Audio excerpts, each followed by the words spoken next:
के अंगारे खा रहा है, अब वो कम अंगारे खाए या ज्यादा अंगारे खाए वो उसकी मर्जी है।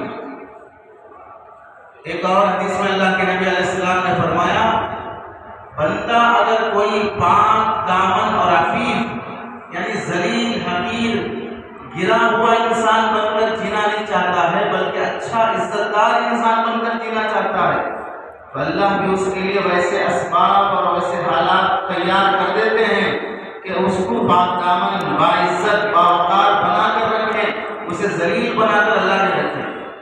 अगर कोई इंसान ऐसा चाहता है कि मेरी को क्या इज्जत रहे, मैं क्या बावकार रहूं, क्या मुआशरे में मेरा नाम और रहे, तो अल्लाह ताला भी उसके लिए वैसे हालात बना देते हैं कि लोगों की नजर में जलील हो जाता है, कोई हैसियत नहीं रहती। और अल्लाह के नबी अलैहिस्सलाम ने मांगने के सिलसिले में इस कदर सख्त वईद अमली और कौली हर एतबार से फरमाई। अगर कोई माल मांगने के लिए आता तो मांगने वालों की तो सख्त मजम्मत फरमाई, वईद बयान फरमाई, और उसके अलावा अमली तौर पर भी मांगने वालों की हिम्मत अफजाई नहीं फरमाई कि मांगने आ रहा है, दिल रखने के लिए उसको भी दे दिए, ये मांगने आया उसको दे दिए, वो मांगने आया उसको दे दिए। ऐसा मामला अल्लाह के नबी नहीं फरमाया। हालांकि बड़े सफी हैं, जवाब हैं, हर मांगने वाले को देने का मिजाज है, लेकिन भीख मांगने की जिसकी आदत हो जाती है वैसे लोगों को अल्लाह के नबी नहीं दिया। सुनाचे अल्लाह के नबी अलैहिस्सलाम की हदीस में है, एक मर्तबा माल ज़कात तक़सीम फरमा रहे थे, दो आदमी जो देखने में ठीक ठाक लग रहे हैं मांगने के लिए आए और अल्लाह के नबी से मांगा, तो अल्लाह के नबी अलैहिस्सलाम ने फरमाया, ये माल ज़कात मुस्तहिक़ीन और मोहताजों का हक है, ये हर किसी का हक नहीं है। और जो आदमी बिला जरूरत मांगने का आदी बन जाता है वो अपने लिए जहन्नम के अंगारे मांग रहा है, और नहीं दिया उनको अल्लाह के नबी अलैहिस्सलाम। दो नौजवान अल्लाह के नबी से मांगने के लिए आए, मजमू ज़वाइद की हदीस है, अल्लाह के नबी अलैहिस्सलाम ने दिया नहीं और फरमाया, जाओ जवान हो, मेहनत करो, जंगल से लकड़ियां काट के लाओ और मार्केट में बेचो और उससे अपना गुजारा करो, लेकिन इसको अपना धंधा पेशा ना बनाओ। और वो दो नौजवान चुनके कमाने का जज्बा रखते थे, मजबूर थे, अल्लाह के नबी की बात पर जंगल गए, लकड़ी काटा और बेचना शुरू किया। बिजनेस बढ़ते गया, इतना बिजनेस बढ़ा कि अब वो मदीना मुनव्वरा में बेहतरीन सवारियों पे घूमने वाले बन गए। एक वक्त हम मांगने के लिए, भीख मांगने के लिए आए थे, अब शानदार सवारियों पे घूम रहे हैं, और फिर वो कहा करते थे, ये हमारे नबी की तालीम की बरकत है। अल्लाह के नबी ने हमें सिखाया कि मांगना नहीं और मेहनत से कमाओ। तो उस तालीम का नतीजा है कि अगर हम वो मांगने के आदी पहले से हो जाते, मांगते रहते, तो आज भी हम लोगों की नजर में भिखारी और फकीर ही रहते, कोई इज्जत नहीं थी। उस वक्त हमने वो पेशा छोड़ा और कमाना शुरू किया और आज इस पोजीशन पर है। अल्लाह के नबी अलैहिस्सलाम के पास एक आदमी आया जो ताकतवर है, मजबूत है, मेहनत करके कमा सकता है। अल्लाह के नबी अलैहिस्सलाम से आकर मांगने लगा तो अल्लाह के नबी अलैहिस्सलाम ने उसकी तरफ देखा और बड़ी ही नफरत की निगाह से देखकर फरमाया कि जो आदमी बिना जरूरत मांगता है वो जहन्नम का ईंधन जमा कर रहा है। और मशहूर वाक़या है, अल्लाह के नबी अलैहिस्सलाम के पास एक गरीब सहाबी, अबू दाऊद शरीफ की रिवायत है, घर में बच्चे हैं, भूख से हैं, बीवी भूख से है, फाका है, कई दिनों की भूख है, और पूरे घर में कोई सामान रखा हुआ नहीं है। उसके पूरे घर का सामान एक चादर है वाली, उसी को एक हिस्सा बिछा लेते हैं और दूसरा हिस्सा ओढ़ लेते हैं, और एक प्याला है, उसी में पानी, उसी में वजू, उसी से गुस्ल, उसी से ज़रूरत फारिग होना, उसी में आटा और पानी डालकर मिलाकर खा लेना, एक ही प्याला और बर्तन है बस। इतना गरीब तो आज की पूरी हिंदुस्तान और पूरे दुनिया में नहीं होगा जिसके पास एक चादर है और प्याला है बस, उसके अलावा कोई खजाना, कोई माल उसके पास नहीं है। और वो अल्लाह के नबी के सामने मांगने के लिए आया। अल्लाह के नबी ने वो ऐसे मजबूर, मोहताज, गरीब आदमी को भी सदका देने के बजाय अल्लाह के नबी अलैहिस्सलाम ने उन्हें बुलाया और फरमाया, तुम्हारे क्या है? कहा और प्याला है, इसके अलावा कोई सामान नहीं है, जो है वही लेके आओ। लाने के बाद अल्लाह के नबी अलैहिस्सलाम को टाट और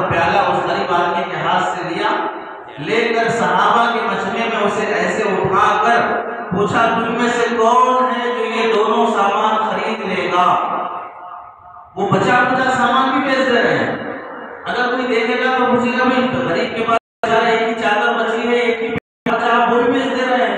लेकिन अल्लाह के नबी अलैहिस्सलाम ने उम्मत में भीख मांगने वालों को बर्दाश्त नहीं किया, तो क्या किया, वो सामान मंगाकर हाथ से उठाया। कौन खरीदेगा? एक सहाबी ने कहा 1 दिरहम में खरीदूंगा, 2 सामान में 1 रुपये में खरीदूंगा। अल्लाह के नबी अलैहिस्सलाम ने फिर ऐलान किया कौन और बढ़ा कर देगा, बोली लगाई। दूसरे ने कहा कि मैं 2 दिरहम में खरीदूंगा, 1 प्याला 1 चादर, दोनों 2 रुपये में दिए।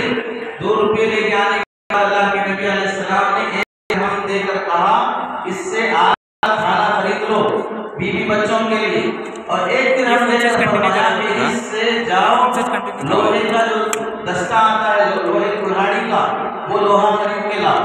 खरीद के लाए। फिर अल्लाह के नबी ने खुद अपने हाथ से एक लकड़ी लाई और उसे छील कर उस लोहे के सुराख में उसे घुसाया और कुल्हाड़ी बनाकर उसके हाथ में दिया और कहा कि जाओ लकड़ियां काट के लाओ और 15 दिन दिखना नहीं रहेंगी, रोजाना लाना बिजनेस करते रहना। 15 दिन के बाद पास अब वो बंदा अल्लाह के नबी अलैहिस्सलाम के दस्ते मुबारक से दी हुई कुल्हाड़ी लेकर जंगल गया, लकड़ियां काटता लाके बेचता, लकड़ियां काटता लाके बेचता। 15 दिन के बाद आया तो उसके पास 10 दिरहम जमा हो गए। 2 दिरहम में सामान बेचा था, 10 दिरहम जमा हो गए। अब उससे घर का सामान भी खरीदा, सौदा भी खरीदा, बिस्तर कपड़े भी खरीदा। अब वहां से उसका लकड़ियों के कारोबार का बिजनेस शुरू हो गया। जिन हाथों में अल्लाह के नबी अलैहिस्सलाम कुरान पकड़ा करते थे, तीर और तलवार पकड़ा करते थे, उन हाथों में अल्लाह के नबी अलैहिस्सलाम ने उस गरीब आदमी की मदद के लिए, उस गरीब आदमी को और सब मांगने की बुरी आदत से छुटकारा दिलाने के लिए अल्लाह के नबी अलैहिस्सलाम ने अपने हाथों में वो गरीब आदमी की चादर, उसका पुराना टूटा प्याला, वो पकड़कर ऐलान फरमाया और ये बताया कि गरीबी कोई बुरी चीज़ नहीं है, लेकिन भीख मांगने की चीज़ है। और उन्हें कुछ किया अल्लाह के नबी अलैहिस्सलाम ने, और ना सहाबा को ये तरगीब दी कि बेचारा इतना गरीब है, तुम कुछ रेट बढ़ा कर दे दो, तुम कुछ इसे अब फिलवक्त सदका ताउन कर दो, बाद में फिर ये कमा लेगा। ऐसा कुछ अल्लाह के नबी अलैहिस्सलाम ने वैसे गरीब आदमी के साथ भी ये फरमाया कि जाओ बेचकर और कमा कर खाओ।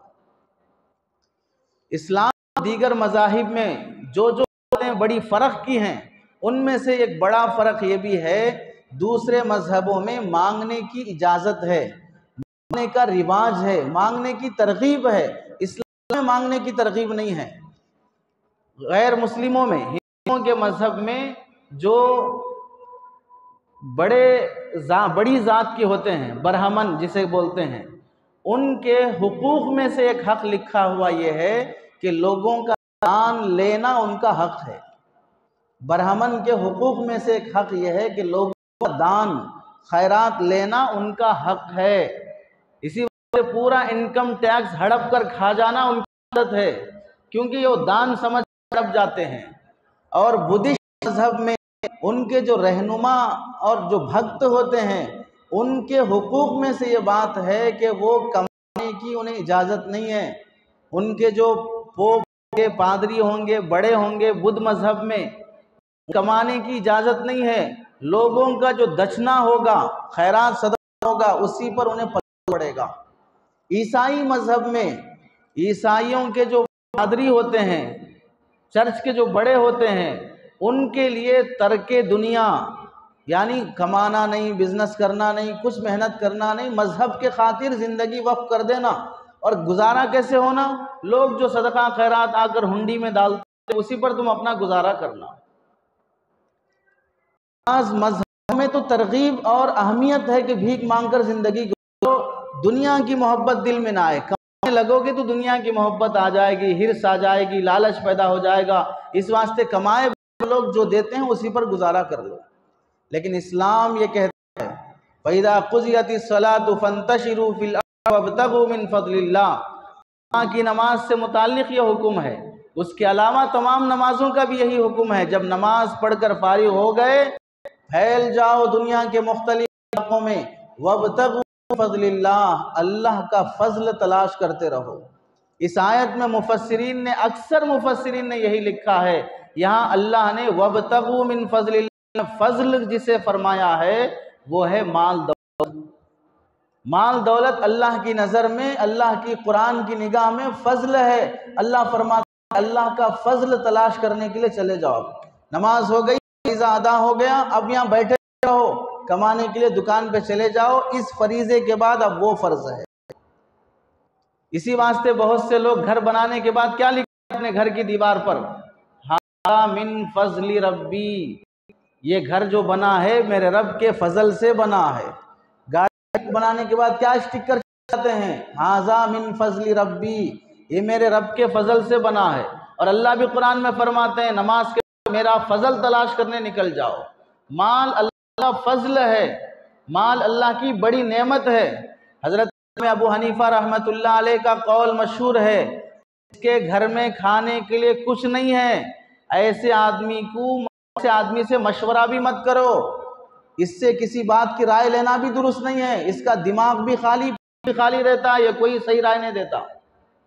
खाते पीते आदमी से मशवरा करो। इस्लाम में गरीबी और फ़क्र व फाका और गुजारे पर भीख मांग के गुजारे को कभी पसंद नहीं किया गया है।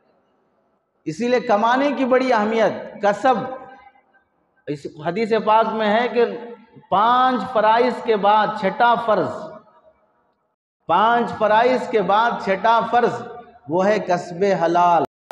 हलाल कमाना यह छठा फर्ज है मुसलमान पर। नमाज, रोज़ा, ज़कात, हज, ये जो कुछ भी इस्लाम में फ़राइज़ रखे गए हैं, इन फ़राइज़ पर अमल करने की बारी कब आए वो बात की बात है। मसलन नमाज बालिग होने के बाद फ़र्ज़ है, रमज़ान आया तो रोज़े फ़र्ज़ हैं, लेकिन ज़कात हर आदमी पर फ़र्ज़ नहीं है, हज हर आदमी पर फ़र्ज़ नहीं है, वो अपने वक्त में फ़र्ज़ होगा, लेकिन तुम्हें कमाना फ़र्ज़ है, अपनी हलाल कमाई कमाना फ़र्ज़ है। लोगों पर बोझ बनकर रहना शरीयत में जायज़ नहीं है। इसीलिए हज़रत उमर रज़ी अल्लाह तआला अन्हु के ज़माने में मस्जिद में देख चंद लोग नमाज पढ़ ले के, सुन्नतें पढ़ ले के, लोग जाने का टाइम हो गया फिर भी कोने में बैठ के अल्लाह अल्लाह कर रहे हैं। एक बार देखा, 2 बार देखा, 3 बार देखा, गए, उसके बाद पूछा क्या काम है ये, क्या धंधा बना के रखे हो? नहीं, हम मुतवक्किलीन हैं, अल्लाह पे भरोसा करके जीने वाले हैं। पेट कहाँ से चलता, गुजारा कहाँ से होता, अल्लाह खिलाते। किसको बोल रहे हैं? हजरत उमर को बोल रहे हैं। हजरत उमर ने कोड़ा निकाला और पूरों को एक एक कोड़ा के लगाया। अल्लाह कहाँ से खिलाएंगे? आसमान से सोना बरसेगा, जमीन से चांदी उगेगी, कहाँ से होगा? लोगों के सदका खैरात पर पलने के लिए बैठे हो तुम लोग। जब तुम यहाँ अल्लाह अल्लाह करते बैठोगे तो लोग देखेंगे अल्लाह वाले लोग हैं, इस वास्ते अपने घर का पकाया हुआ ला के देंगे, खैरात ला के देंगे, सदका ला के देंगे। वो अपने बच्चों को भूखा रखकर तुम्हें खिलाना इबादत समझेंगे। सबको मस्जिद से मार गए और जाओ जाकर बाजार में कमाओ, यही इस वक्त इबादत है। हजरत उमर के ज़माने में एक बंदा नमाज के बाद खड़े होकर ऐलान किया, तुम में से है कोई, मैं अल्लाह के रास्ते में जिहाद में जाना चाहता हूँ, मेरे पास घोड़ा नहीं है, तलवार नहीं है, लेकिन अल्लाह की दीन की खातिर लड़ने का जज्बा है, ताकत है, सामान नहीं है, कोई तुम में से मदद कर दे जिहाद में जाने के लिए, तो वो भी जिहाद में शरीक होने के बराबर सवाब पाएगा। और हदीस में है कि आदमी मुजाहिद के लिए कोई भी सामान का इंतज़ाम करेगा उसे जिहाद के बराबर सवाब देंगे। हज़रत उमर रज़ी अल्लाह तआला अन्हु ने जब ऐलान सुना, नमाज के बाद उसे करीब बुलाए, बुलाकर उसका हाथ पकड़ा, पकड़ के हाथ उठाया और ये ऐलान किया, तुम में से कोई है जो इसे अपने घर का नौकर बना ले? ये कहाँ जाना चाहता है? अल्लाह के रास्ते में जिहाद में जाना चाहता है, जहाँ पर उसके खून का खतरा ज़मीन पे गिरने से पहले उसकी मग़फ़िरत हो जाएगी। उस घोड़ों की टाप से निकलने वाली पर भी अल्लाह नेकियां लिखेंगे, लेकिन भीख मांगकर जिहाद में जाना नहीं है। तो हज़रत उमर रज़ी अल्लाह तआला अन्हु पकड़ कर उठाया, कौन इसे अपने घर का नौकर बना लेगा? एक सहाबी खड़े हुए कहा, मुझे खेत में पानी डालने के लिए आदमी की ज़रूरत है, इसे दे दो। ले गए और कहा इसे ले जाओ, महीना 2 महीने तक इसे नौकर बना के रखो, रोज़ाना की मजदूरी देते रहो, महीना 2 महीने की मजदूरी जमा होने के बाद जो पैसा आएगा उस पैसे से घोड़ा खरीदो, तलवार खरीदो, जो कुछ लेना लो और फिर अल्लाह के रास्ते में जाओ। हज़रत उमर रज़ी अल्लाह तआला अन्हु को नाउज़ बिल्लाह इतनी समझ नहीं थी कि कितनी नेक काम के लिए मांग रहा है, कैसी इबादत के लिए मांग रहा है, इसे दे देना चाहिए। लेकिन वो शरीयत का मिजाज, नबी का मिजाज समझे हुए थे। भीख मांगकर कोई इबादत भी नहीं की जाएगी, लोगों के सदक़े खैरात टुकड़ों पर नहीं पला जाएगा। हज़रत रज़ी अल्लाह तआला अन्हु ने अपने ज़माने में एक आदमी गली में अल्लाह के नाम पे रोटी दे दो, अल्लाह के नाम पे रोटी दे दो मांग रहा है। आधे घंटे से आवाज़ सुन रहे हैं, तो मतलब ये हुआ कि इस घर में भी मांगा, उस घर में भी मांगा, इस घर में भी मांगा। तो अब मांगने की आवाज़ बार बार कान में पड़ रही है, तो घर से बाहर निकले, देखा बगल में झोला लगा है, झोले में रोटियां पड़ी हुई हैं, और फिर मांग रहे अल्लाह के नाम पे रोटी दे दो, अल्लाह के नाम पे रोटी दे दो।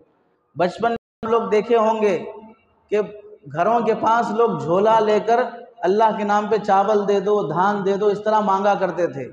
एक छोटे से बर्तन में माँ बाप, दादा दादी वगैरह बर्तन में धान देते थे, वो झोले में डाल लेते थे, और उसे ले जाकर वो लोग मार्केट में बेचते, घर में पका लेते, बहरहाल जो भी करते थे। वैसा उस ज़माने भी रोटियां मांगकर जमा करते थे, और 2-4 दिन के लिए रोटियां रख लिया करते थे। हज़रत उमर ने जब देखा झोले में रोटियां ऑलरेडी हैं, फिर भी रोटी मांग रहा है, करीब गए, झोला खींचकर निकाला और पूरा झोला उलट दिया और कहा कि ये भिखारी नहीं है, ये बिजनेसमैन है, ये ताजिर है, रोटियों का बिजनेस करना चाहता है। जब आज के दिन के गुजारे के लिए तुम्हारे पास रोटी आ गई, फिर एक एक्स्ट्रा रोटियां क्यों मांग रहे हो? आज के गुजारे के लिए खाने का इंतजाम हो गया, फिर ज्यादा क्यों मांग रहे हो? और सख्त मना फरमा दिया कि ऐसा जिसके पास खाने का इंतजाम है फिर भी और भीख ऐसे आदमी को ना दिया जाए। हजरत अली रजी अल्लाह तआला के ज़माने में अरफा के दिन देखा, यौम अरफा में वो लोगों से भीख मांग रहा है। और अरफा का दिन तो बड़ी कबूलियत का दिन है, उस दिन अल्लाह दुआएं कबूल करते हैं, शैतान उस दिन रुआ हो जाता है। मुस्तजाबुल यौम, वो दिन जिसमें दुआएं कबूल होना हदीस से साबित है। अली रजी अल्लाह तआला अन्हु ने कहा कि ऐसे दिन में अल्लाह से मांगने के बजाय अरफा जैसे मैदान में ये लोगों से भीख फिर रहा है। हजरत अली अल्लाह तआला अन्हु का ज़माने खिलाफत था, बुलाया और बुलाकर कहा तुझे शर्म नहीं आती, किस मौके पर, किस दिन और कहाँ लोगों से भीख मांग रहा है? और सबके सामने कोड़ा निकाल कर पिटाई की और कहा आइंदा भीख मांगते हुए नहीं दिखेगा। ये तरबियत थी उनके हक में कि ताकि कोई दूसरा इनकी देखा देखी भीख मांगने पे ना आ जाए।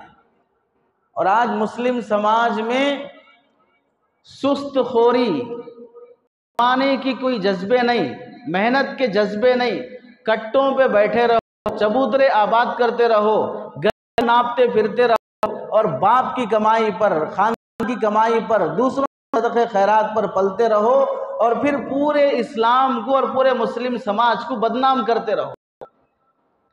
आज मुसलमानों में हर 29 जुलाई की रिपोर्ट है हिंदुस्तान टाइम्स की, उसमें सर्वे पेश किया गया था कि हिंदुस्तान में फ़कीरों और भीख मांगने वालों की तादाद के सिलसिले में, उसमें यह रिपोर्ट पेश की गई कि हिंदुस्तान में हर चौथा भिखारी मुसलमान है, हर चौथा भिखारी मुसलमान है। मुमकिन है वो रिपोर्ट गलत हो, मुमकिन है सही हो, अंदाज़ा तो किया नहीं है, रिपोर्ट है, लेकिन फिर भी क्या ये मुनासिब बात है कि मुसलमान जिसके बारे में अल्लाह के नबी ने फरमाया कि इसका ऊपर का हाथ नीचे के हाथ से बेहतर है, ये देने वाला बना रहे, लेने वाला बना ना रहे, लेने से इतना मना फरमाया। हज़रत अबू ज़र ग़िफ़ारी, हज़रत सऊद रज़ी अल्लाह तआला अन्हुमा दोनों रावी हैं, फरमाते हैं अल्लाह के नबी ने हमसे वादा लिया, अहद लिया, बैत की हमसे और फरमाया कि वादा करो आइंदा से किसी कोई चीज़ नहीं मांगोगे, यहाँ तक कि अगर तुम सवारी पर सवार हो, तुम्हारी गाड़ी की चाबी हाथ से गिर के नीचे गिर गई, अब वो चाबी उठा के देने के लिए किसी को बोले भाई थोड़ा वो चाबी उठा के दे दो, ये भी नहीं मांगोगे। अपनी चीज़ गिर गई तो भी नहीं मांगोगे, खुद उतरोगे और उठा कर लोगे। हज़रत अबू बकर रज़ी अल्लाह तआला जब खलीफा थे, अमीरुल मोमिनीन बादशाह, घोड़े पर सवार हुए, उनका कोड़ा हाथ से नीचे गिर गया, खुद सवारी उतरे और उठकर अपना कोड़ा उठाया। साथियों ने कहा कि आप बोल देते तो हम उठा के दे देते। तो हज़रत अबू बकर ने फरमाया अल्लाह के नबी ने हमें किसी से कोई चीज़ मांगने से मना किया है, यहाँ तक कि अपना कोड़ा भी गिर जाए तो खुद उठा के लो, किसी से मत कहो कि ये मुझे दे दो। कितना अफीफ, कितना इस्तिग़ना और कितनी बेनियाजी के साथ जीने की अल्लाह के नबी अलैहिस्सलाम ने इस उम्मत को तालीम दी है। लेकिन अफसोस, आप देख लें तफरीगाहों पर, बस स्टैंडों पर, स्टेशन पर और ट्रैफिक जहाँ पर ज़्यादा जमा रहती है और सिग्नलों पर, बच्चा हो, बूढ़ा हो, मर्द हो, औरत हो, लड़का हो, लड़की हो, ये सब लोग खास कर एक लिबास में, और वो लिबास मुसलमानों का होगा, टोपी लगी होगी, कुर्ता पहना होगा, दाढ़ी भी होगी, बुर्खा होगी, और वो औरतें आकर मांगने की आदी हो जाती हैं। जैसे सिग्नल पड़ा, दो चार लोगों के पास आए, 10-20 रुपए मिल गए, जैसे सिग्नल पड़ा 2-4 लोगों के आ गए, और ये इतनी बड़ी तादाद में हर सिग्नल पर मौजूद, हर बस स्टैंड में मौजूद, हर रेलवे स्टेशन पे मौजूद, ये आम जगह हैं। वहाँ पर हर मजहब का आदमी आता है, गैर मुस्लिम भी आएगा, ईसाई भी आएगा, दूसरे जैन मजहब का भी आएगा, हर मजहब के लोग आएंगे। जब वो ये देखेंगे कि यहाँ जितने सिग्नल पर खड़े भिखारी हैं, इनमें ज़्यादातर ये खास लिबास वाले दिख रहे हैं, जिनके सर पे टोपी, कुर्ता पैजामा है या बुर्का है, तो क्या तसव्वुर और क्या जहन बनता जाएगा कि ये ऐसा है जिनके ज़्यादातर लोग भीख मांगकर गुजारते हैं। इससे किसकी छवि बदनाम होगी? और बदनाम होगी नहीं, बदनाम हो चुकी। इसी वास्ते आप लोग रमज़ान में कई वीडियोस ऐसे देखे होंगे जिसमें गैर मुस्लिम भी अगर भीख मांगना चाहते हैं तो वो औरतें बुर्का पहन के आ रही हैं, उनके मर्द टोपी और कुर्ता लगा कर आ रहे हैं, और उसमें वो लोग भीख मांगना शुरू कर दिए। ख़ास किस्म का हरे कलर का वो झोला गले में डाल लेते हैं जिससे फ़कीरों जैसा लगे और मुसलमान भिखारी लगे, और बहुत से मज़ारों पर, दरगाहों पर नौजवान लोग मुजावर बन के बैठे हुए हैं। लोग जब आते हैं वहाँ पर इसाले सवाब के लिए नजर और नियाज जो भी वो डालते हैं, उसी पर वो गुजारा कर रहा है। जवान है, हट्टा कट्टा है, तुझे इस बुजुर्ग की मज़ार पे बैठने की जरूरत क्या है? क्या दूसरे अगर वहाँ फातिहा पढ़ने के लिए हैं तो उनका फातिहा पहुँचाने के लिए तू ईमान में रहेगा तो ही फातिहा पहुँचेगी, तो ही उनका इसाले सवाब पहुँचेगा। ये भीख मांग कर गुजारा करने की एक शक्ल है। इमाम गजाली रहमतुल्लाह अलैह ने इहयाउल उलूम में भिखारियों की जो किस्में हैं उसमें यह भी लिखा, गाना गाकर कमाने वाला, नाच कर कमाने वाला, जिसे आज हम लोग सेलिब्रिटीज कहते हैं, हीरो हीरोइन कहते हैं, ये हमारे असलाफ की निगाह में भिखारी है। ये नाच कर पैसे ले रहा है, ये गा कर पैसे ले रहा है, ये डायलॉग डालकर, ये डायलॉग मार के पैसे ले रहा है, ये एक्टिंग करके पैसे ले रहा है। इसे असलाफ भिखारी करते थे, जिसे आज की कौम हीरो कह रही है। वो मुकर्रिर और खतीब झूठी बातें बोलकर, झूठे फजाइल बोलकर, मखसूस रसूमात और बिदात में ये हलवा, वो हलवा, ये रजब हलवा, वो मांडा, वो फला रोटी, ये रजब के कुंडे, ये सब की फजीलतें बयान करके खाने वाला भी भिखारी होता है। तुम अपनी मेहनत की कमाई नहीं खाना चाहते हो, लोगों के खैरात पे पलना चाहते हो, उसके लिए ये फजाइल घड़े हो, उसके लिए ये फजीलतें घड़ के लोगों को उल्लू बनाना चाहते हो। शरीयत में गैरों से किसी से भी भीख मांगने की अब बताएं। इस्लाम में ज़कात फ़र्ज़ है, सदक़े फ़ितर वाजिब है, कुर्बानी के मौके पर गरीबों में गोश्त देना है, कफ़ारात का एक लंबा सिलसिला है, तोड़ दिया तो कफ़ारा, कसम तोड़ दिया तो कफ़ारा, और बीवी से ज़िहार हो गया तो कफ़ारा, मसले पर कफ़ारा है। ये कफ़ारा वाजिब होता है। कफ़ारा मतलब क्या है? अगर रोज़ा तोड़ दिए, 60 रोज़े रखो, या इतने मिस्किन को 60 मिस्किनों को सुबह शाम का खाना खिलाओ। अब ये खाना खिलाओ क्यों कहा जा रहा है? गरीब तुम्हारे घर पर आकर हाथ फैला कर ना मांगे, तुम पर वाजिब है अब उसके घर तक खाना पहुंचाना। ज़कात तुम पर फर्ज है, नमाज तुम पर फर्ज है। नमाज जब फर्ज हो गई तो नमाज पढ़ने के लिए मस्जिद तक आना तुम पर वाजिब है, या मस्जिद वाले, कमेटी वाले तुम्हारे तक लेके आएंगे? हम मस्जिद ला रहे हैं, आप नमाज पढ़ लीजिए। नमाज फर्ज है तो चल कर आओ मस्जिद। तुम पर रोज़ा फर्ज है तो तुम रोज़ा रखने के इंतजाम कर लो। तुम पर ज़कात फर्ज है, ज़कात का पैसा गरीब पहुंचाना तुम्हारी जिम्मेदारी है। पर हज फर्ज है तो काबतुल्लाह तुम तक उठा कर नहीं लाएंगे, तुम्हें बैतुल्लाह तक जाना तुम पर फर्ज है, उसके लिए टिकट बनाना, वीज़ा निकालना, पासपोर्ट बनाना वो तुम पर वाजिब होगा।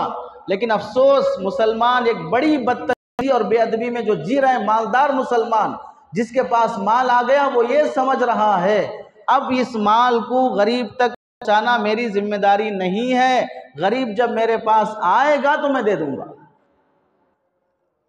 गरीब को तलाश करने की जिम्मेदारी हम नहीं समझी है। और जिनकी आदत मांगने की है, शरीयत खुदा रसूल उसे भिखारी, उसे गरीब नहीं मानते हैं। लैसल मिस्कीनुल लज़ी तरुद्दुहुल लुक़मतु वल लुक़मतान, हदीस में अल्लाह नबी फरमाते हैं गरीब वो है जो घर जा रहा हो, एक लुक़मा दो लुक़मे ले रहे हो और उस पर गुजारा कर रहे, वो मिस्कीन है। मिस्कीन वो है जो अपने घर में है, अपनी जाने के डर से लोगों के सामने हाथ फैलाता नहीं है। अब लोग मालदार खुद उस पहचान कर तलाश करके उस तक जाते हैं और उसकी इज्जत की हिफाजत रखते हुए उसको देकर आते हैं, वो गरीब है। ये जिम्मेदारी हम छोड़ देने की वजह से मुस्लिम तबके में भीख मांगने वालों की तादाद बढ़ती जाना, आम तफरीहों में बदनाम, दीनी और मुक़द्दस मकामात पर भी बदनाम, हर मस्जिद के सामने मांगने वाले, हर दीनी इज्तिमा के मौके पर मांगने वाले, हर जोड़ के मौके पर मांगने वाले, जुमा के दिन मांगने वाले, ईद के मौके पर मांगने वाले, ऐसे मुक़द्दस और मुक़द्दस रातों में मांगने वालों की एक तादाद, एक लंबी लाइन लगी रहती है। और हम लोगों की गलतियां उसमें क्या होती हैं, जो भी मांगने के लिए आके खड़ा, घर से निकलते हुए 10-20 रुपए चिल्लर जेब में रख के आते हैं और इसी नियत से आते हैं कि हम मांगने वाले रहेंगे, उन सबको देना अच्छा काम है, गरीब को देना बुरी चीज़ नहीं है, मोहताज आदमी को देना।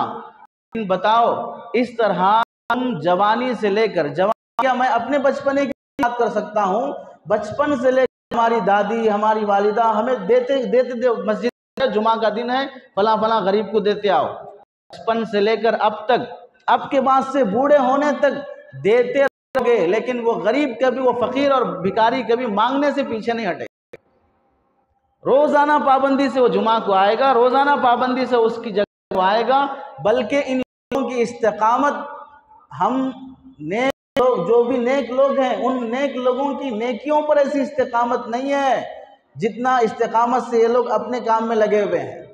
ताजिर जिस पाबंदी से दुकान पर नहीं जाता, मुलाजिम जिस पाबंदी से जॉब पर नहीं जाता, उस पाबंदी के साथ ये अपने अड्डे पर वक्त पर पहुंचे हैं। पुलिस उसे डंडा मारे, झिड़कियां वाले झिड़कियां दे और उन्हें ताना देने वाले ताना दे, कुछ भी हो, लेकिन बड़ी इस्तिकामत के साथ सुबह होते ही फला एरिया फला फकीर और भिखारी का है, उस एरिया में वो ज़रूर मिलेगा।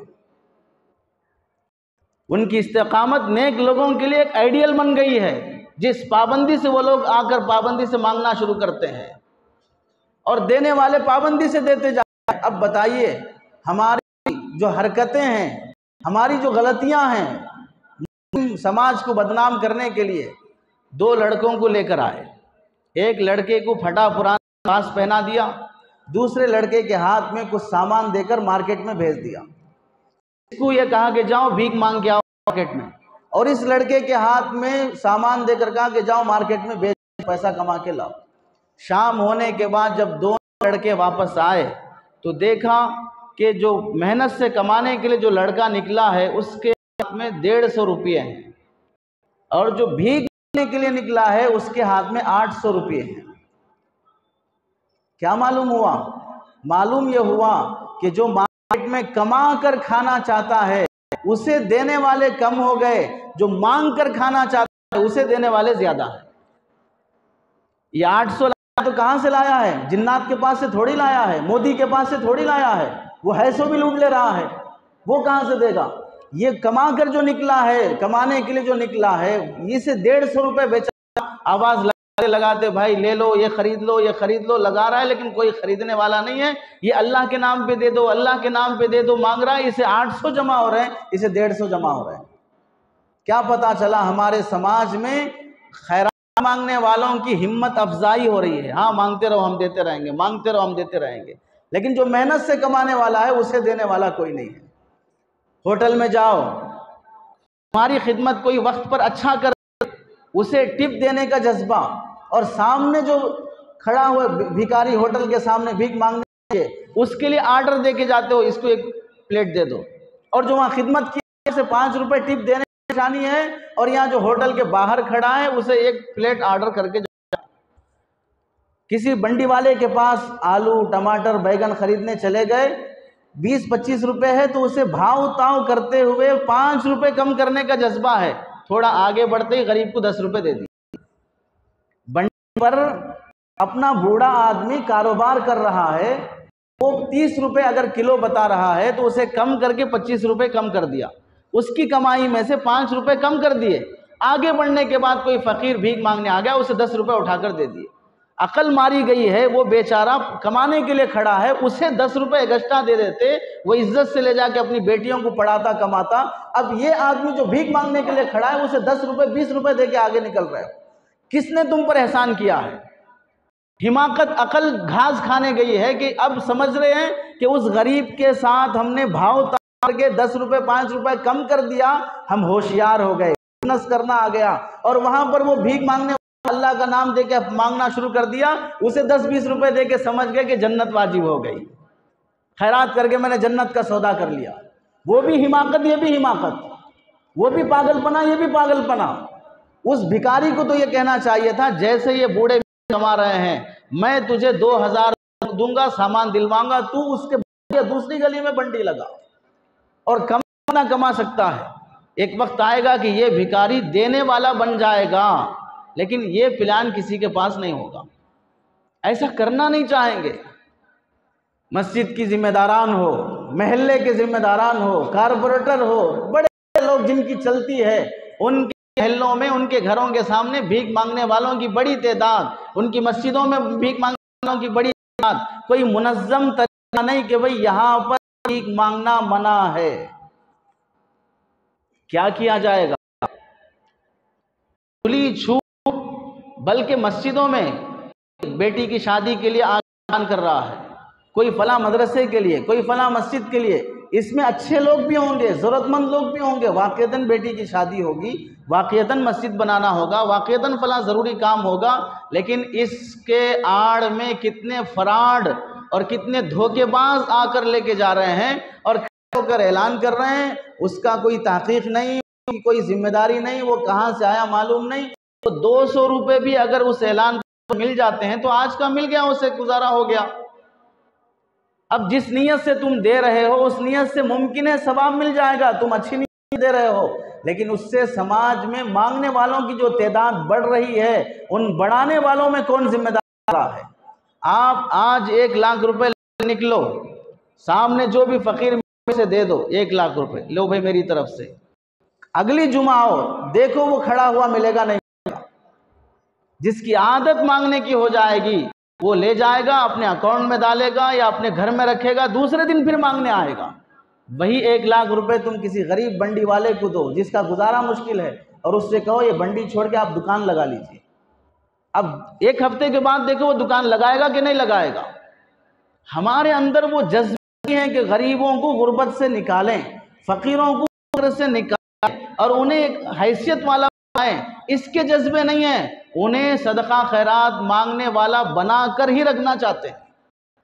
इसी वास्ते हिंदुस्तान की रिपोर्ट है, हर साल यहाँ से 1 लाख बच्चे किडनैप किए जाते हैं, गांव से, देहातों से, सड़कों पर, गलियों पर और तफरीगाहों में और पार्कों में। अचानक बच्चा किडनैप हो गया, कहाँ जाता है? या तो उन बच्चों को मारकर उनके जो आज़ा हैं वो दिए जाते हैं, या उन बच्चों को माजूर बनाकर हाथ काट, पैर काट के, फला करके उन्हें भिखारी भीख मांगने पे मजबूर कर दिया जाता है। उनकी एक जगह तय कर दी जाती है, गाड़ी पर, बंडी पर बिठा दिया जाता है, और फिर उन गैंग होता है, उस गैंग का एक लीडर होता है और पूरा एक ग्रुप होता है। सुबह से शाम तक उन्हें भीख मांगकर कमाने की एक मिकदार मुतय्यन होती है कि हर बच्चा सुबह से शाम तक इतने 100 रुपए कमा कर लाना, नहीं लाएगा तो वो गैंग लीडर उसकी पिटाई करेगा, और अगर ला लिया तो उस पर इनाम मिलेगा। ऐसा हर साल 1 लाख बच्चों का किडनैप किया जाता है हिंदुस्तान से, और सालाना पूरे हिंदुस्तान में सिर्फ बच्चों की तादाद जो भीख मांगने वालों की, सड़कों पर पड़े हुए और सड़कों पर सोने वाले, फुटपाथ पर पड़े रहने वालों की तादाद सिर्फ हिंदुस्तान की रिपोर्ट है 10 मिलियन बच्चे हैं, 10 मिलियन बच्चे हैं जो भीख मांगकर हिंदुस्तान में सड़कों पर सो रहे हैं। और सिर्फ 2 बच्चों के अलावा जो बड़े हैं, लड़कियां, जवान, बूढ़े, ये 73 लाख हैं। 73 लाख भिखारी हर साल हिंदुस्तान में पाए जाते हैं। 73 लाख। सिर्फ यूपी के आसपास 22 लाख फकीर और भिखारियों की रिपोर्ट पाई जाती है। हैदराबाद कितने हैं खुद तलाश कर लो। इनकी कमाई माहाना 20 से 25 हजार रुपए तेलंगाना और आंध्रा के अलावा। यहाँ देने वालों की तादाद ज्यादा है तो अब अंदाजा कर लो इनकी इनकम कितनी है माहाना।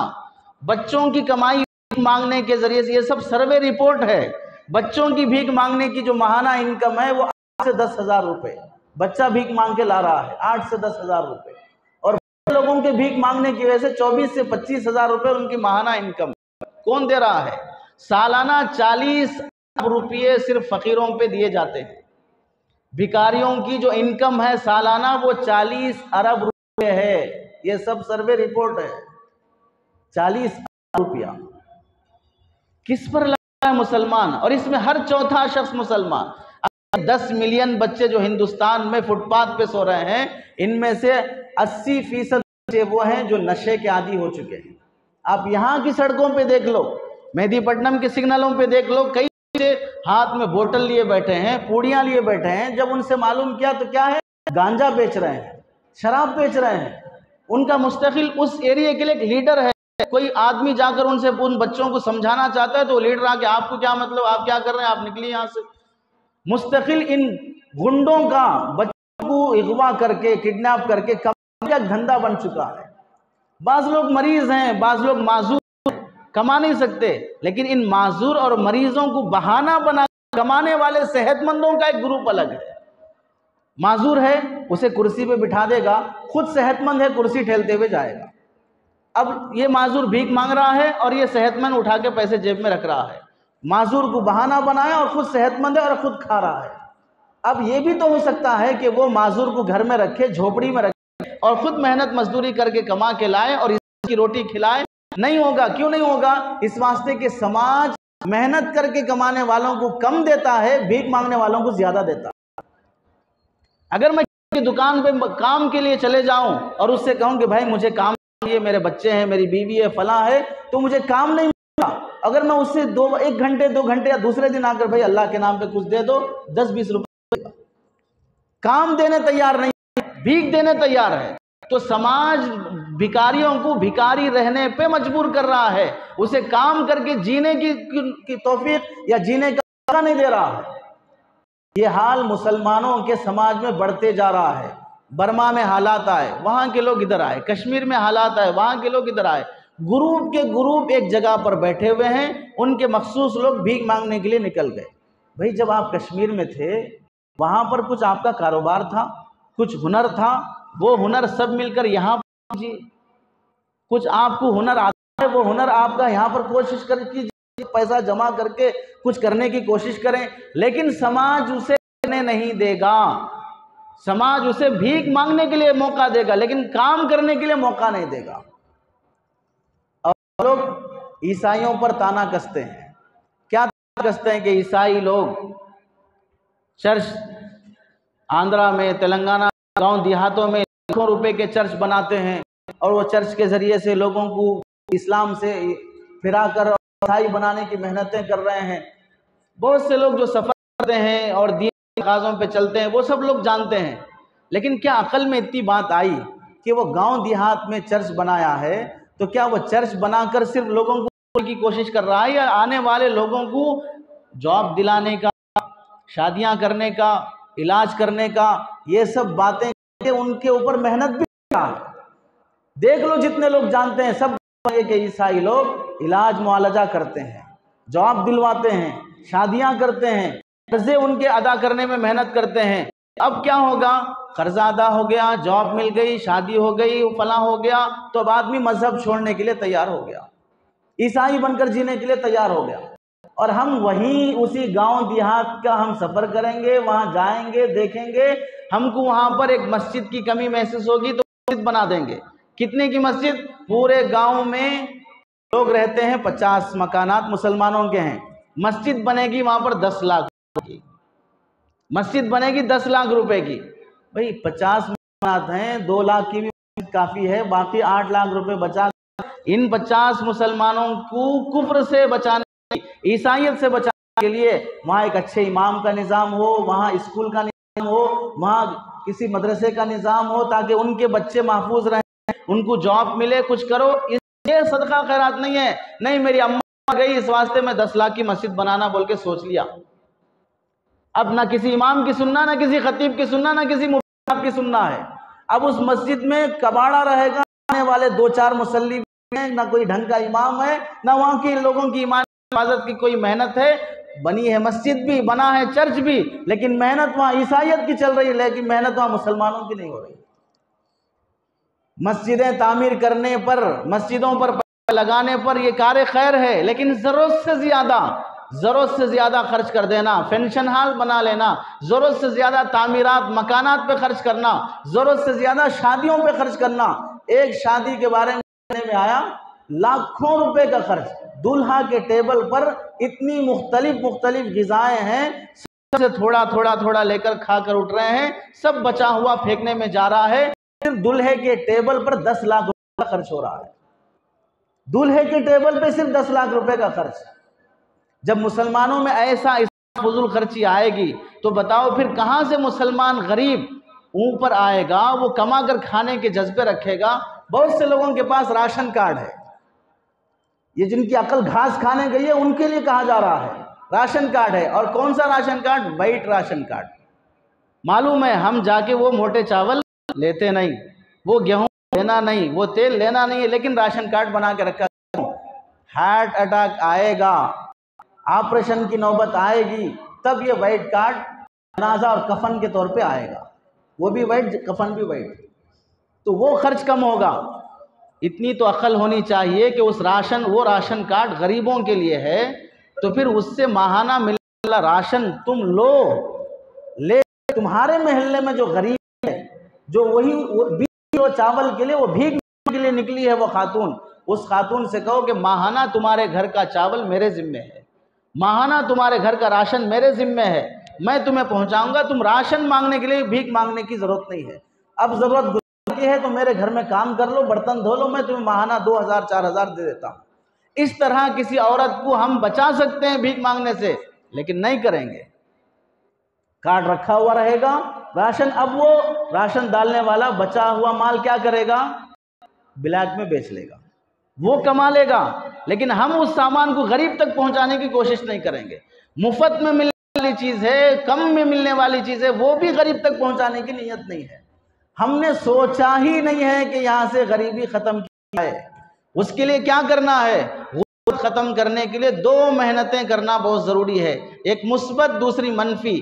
मुस्बत मेहनत ये है, हमारे महल्ले में, हमारी मस्जिद में, हमारे घर के आसपास एक टीम, एक जमात ऐसी रहे जो ऐसे गरीब बच्चे, ऐसे फ़कीर और मोहताज बच्चों की काउंसलिंग करे, उनकी ज़हननशी करे, उन्हें समझाए कि मैं तुम्हें स्कूल पढ़ाऊंगा, अपने बेटे का मकाम दूंगा, तुम्हारा स्कूल ड्रेस, तुम्हारी स्कूल फीस, जो कुछ खर्च है, गवर्नमेंट स्कूल हो, प्राइवेट स्कूल हो, मैं तुम्हें पहुंचाऊंगा। आज से तुम हमारे पास। जल्दी नहीं मानेंगे वो लोग, इस वास्ते कि उनका एक ग्रुप है, उनका एक लीडर है, वो दिमाग बना चुका है कि पढ़े लिख के भीख मांग रहे हैं, जॉब करेंगे तो क्या मिलेगा, वो दिमाग बन गया, जल्दी नहीं मानेंगे। इसी वास्ते एक लड़की से जब कहा गया कि बेटी तुम पढ़ती नहीं, स्कूल जाती नहीं, हम तुम्हें स्कूल पहुंचाएंगे, तो क्या कर, जाना चाहती हूँ, पढ़ना चाहती हूँ, लेकिन टाइम नहीं मिलता है, बिजी रहती हूँ भीख मांगने में, बिजी रहती हूँ भीख मांगने में। भीख मांगना एक फैशन बन चुका है।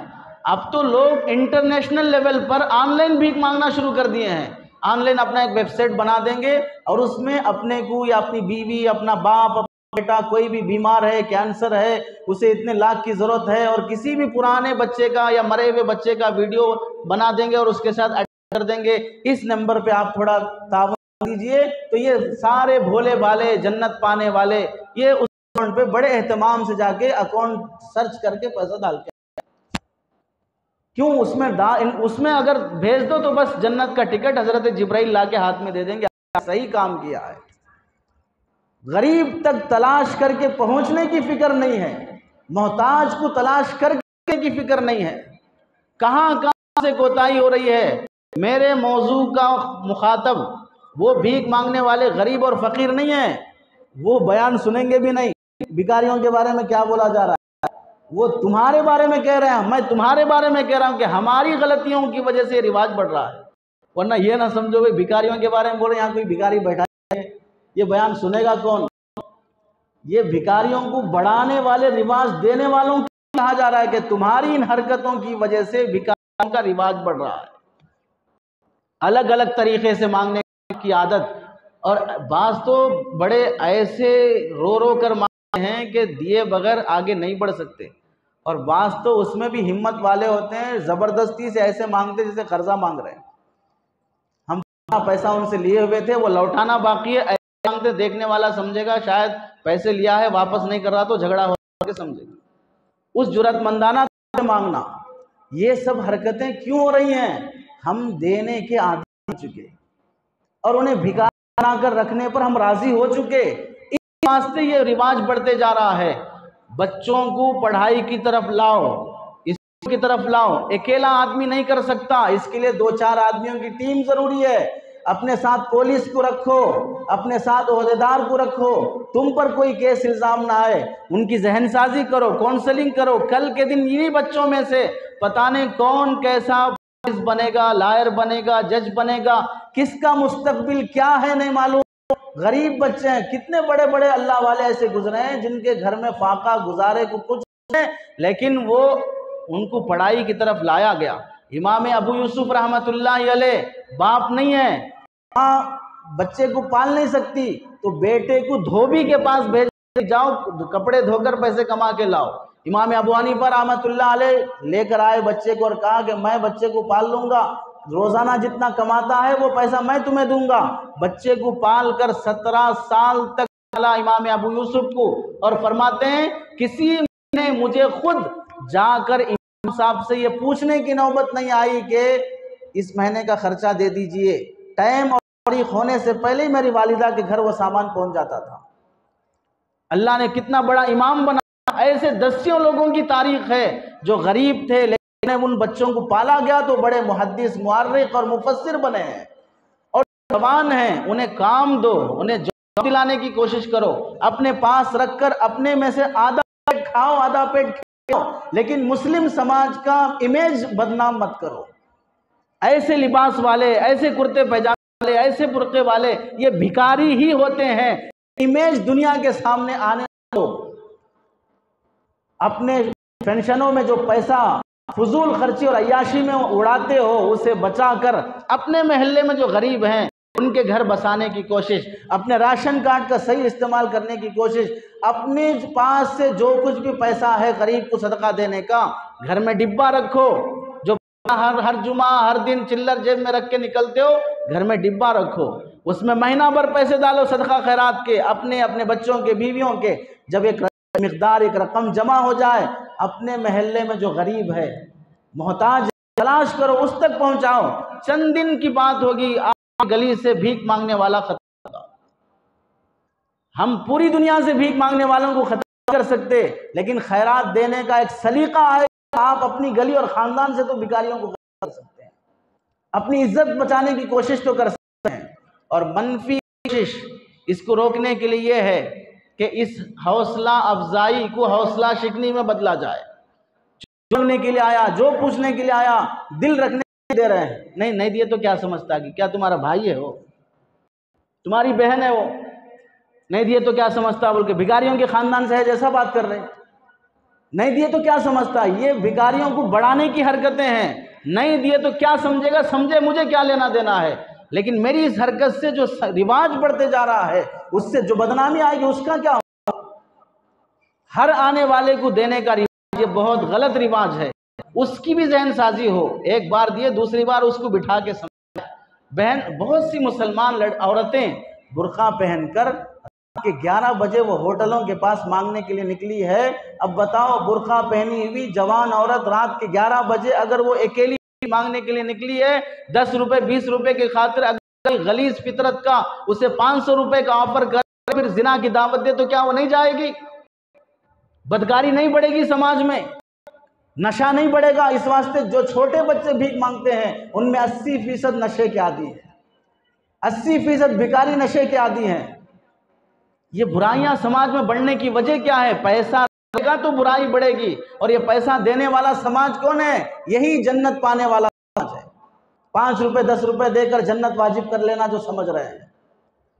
इसलिए मनफी कोशिश है कि इसे हर जगह पर दिया ना जाए, उनकी काउंसलिंग की जाए, उनकी जहन साजी की जाए, एक जमात की शक्ल में हो। फर्द ये काम नहीं कर सकता है। रमज़ान का मौका, रमज़ान में देखो हर तरफ मांगने वालों का एक रेला पड़ा रहता है, हर जगह से मांगने वालों का। और हमारे पास भी एक फहरिस्त रहती है, हर मांगने वाले को आ रहा तो देना है, आ रहा तो देना। ये कब ख़त्म होगा? क्यों इधर आदमी का ध्यान नहीं जा रहा है? किस इस्तिग़ना के साथ, किस पाकदामनी के साथ, किस बेनियाजी के साथ जीने का अल्लाह के नबी अलैहिस्सलाम ने उम्मत को सिखाया।